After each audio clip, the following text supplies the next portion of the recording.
Hey everyone, welcome back to the show. You guys wanted a deep dive on Man's Search for Meaning by Viktor Frankl. And okay, full disclosure, this book is one of those that it's seriously impacted a lot of people, like bestseller level impact, but it's also pretty dense. Yeah, it's not exactly a light read. Definitely not something you breeze through on on a quick commute. Yeah.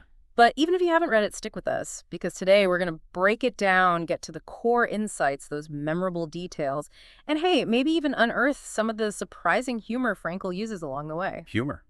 Yeah, I'm intrigued. Oh, yeah, trust me on this one. So, to really unlock this book, we got to start with how Frankel himself sets it up. The guy actually wanted to publish it anonymously at first. Can you believe that? Really? Hey. I knew he was a humble guy, but wow. Right. It's like he was saying, this message is way bigger than me putting my name on it.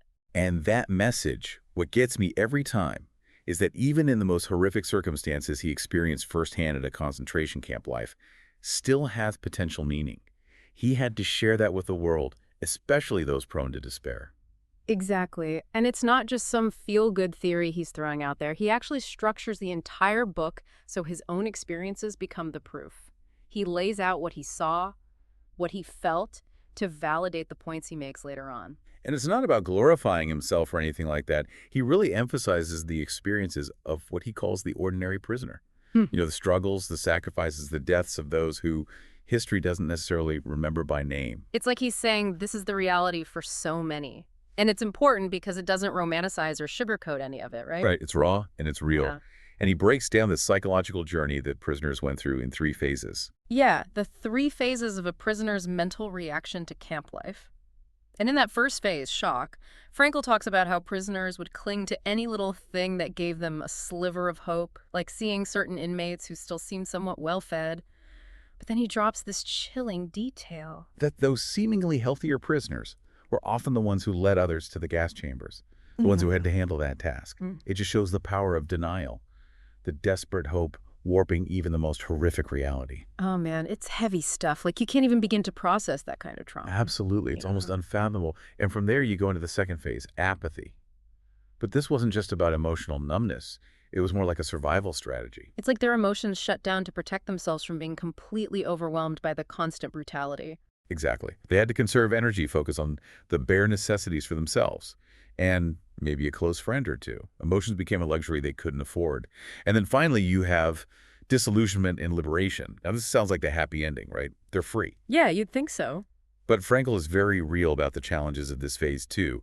Like, many prisoners found it incredibly difficult to readjust to a world that felt alien to them after the camps. It's like trying to go back to life as you once knew it, but it's moved on without you, and you're carrying the weight of this immense trauma. It's like they almost had to relearn what it meant to be human after being stripped of so much for so long. It's true. And that's where Frankel's talent as a writer really shines through. I mean, beyond these broader phases, he uses these really vivid anecdotes like snapshots of life in the camps to drive his points home. And you wouldn't necessarily expect it given the subject matter, but there are moments of almost dark humor that come through. Oh, absolutely. He tells this one story about the term Muslim, which was camp slang for prisoners who were nearing death. Hmm.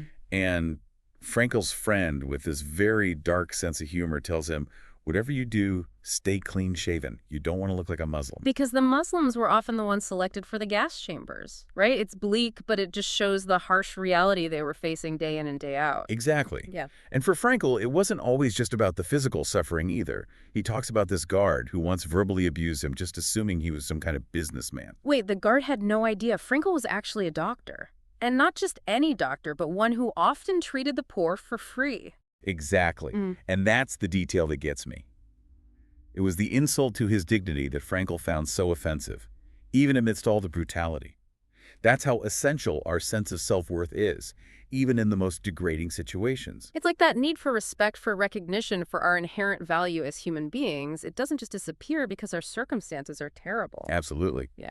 And then there's this incredibly powerful moment where Frankel talks about clinging to the memory of his wife during a death march. He says it was then he truly understood the saying, love is as strong as death. It's amazing how love, even just the memory of it, can transcend those physical boundaries and provide so much strength. It speaks to that deep human need for connection. And on that note of finding glimmers of hope, Frankel actually found solace in humor even in the camps.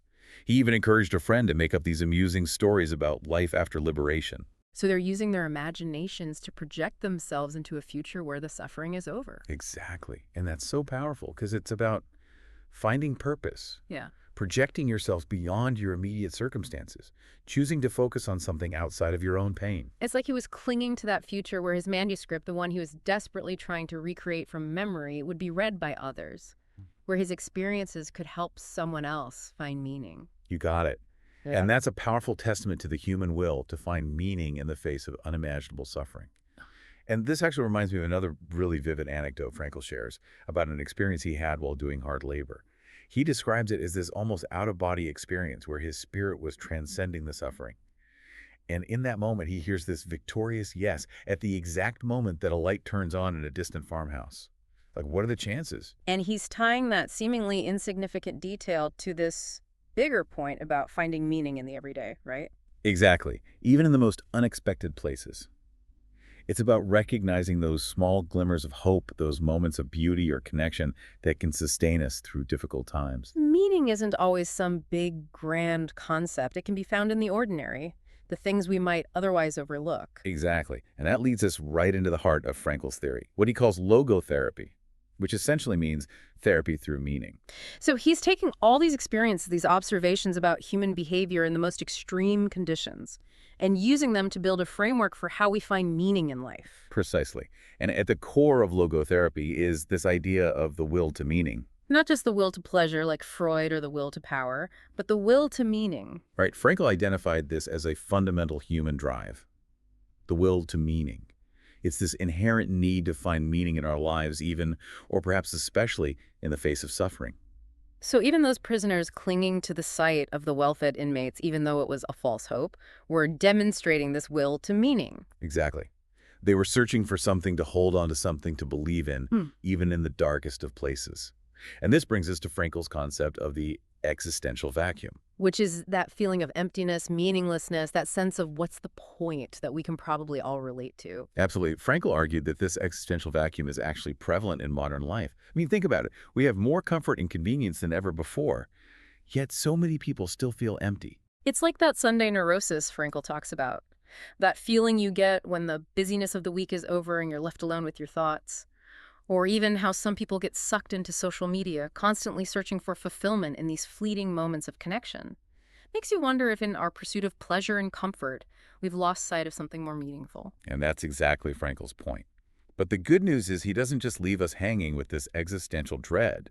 He outlines 3 main avenues for finding meaning in life. Okay, so how do we fill that existential vacuum? Give us the antidote to meaninglessness. So spill it. What's the secret sauce to finding that meaning Frankl is always talking about?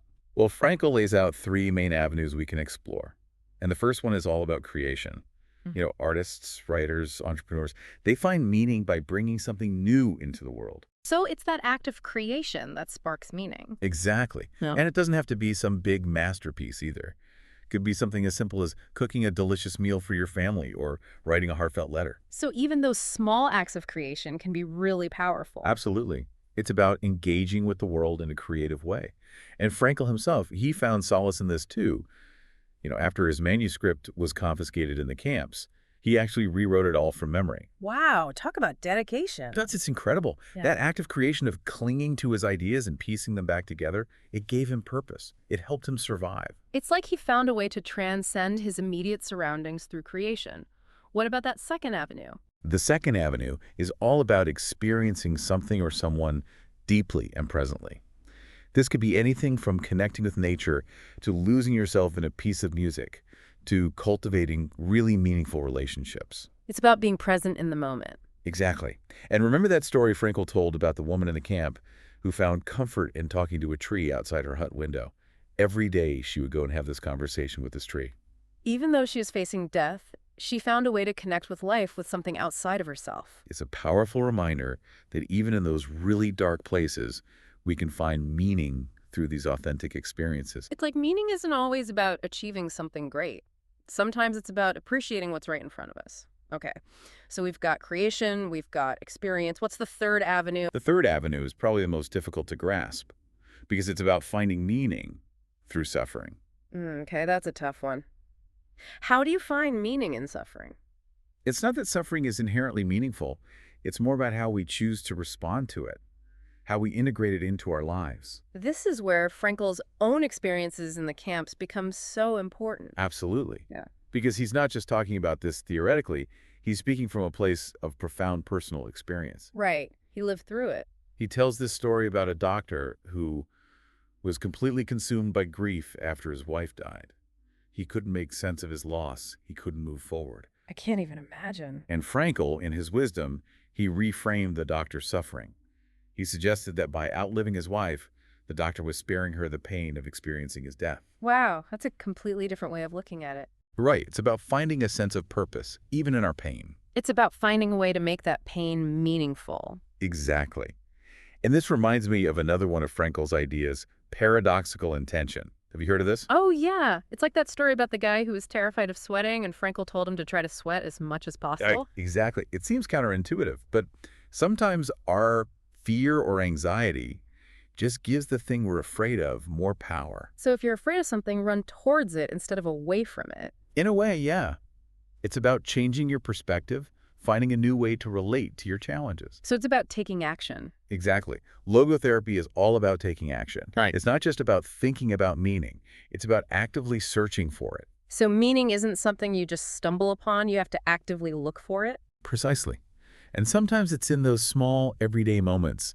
You know, those tiny scraps of paper Frankl talks about. The seemingly insignificant moments where meaning might be hiding. Yes. What are the tiny scraps of paper in your own life? What's life asking of you? And on that note, we'll leave you to ponder those questions. Thanks for joining us for this deep dive into man's search for meaning. We hope you found it insightful and maybe even a little bit life-changing, as always. Until next time. Take care, everyone.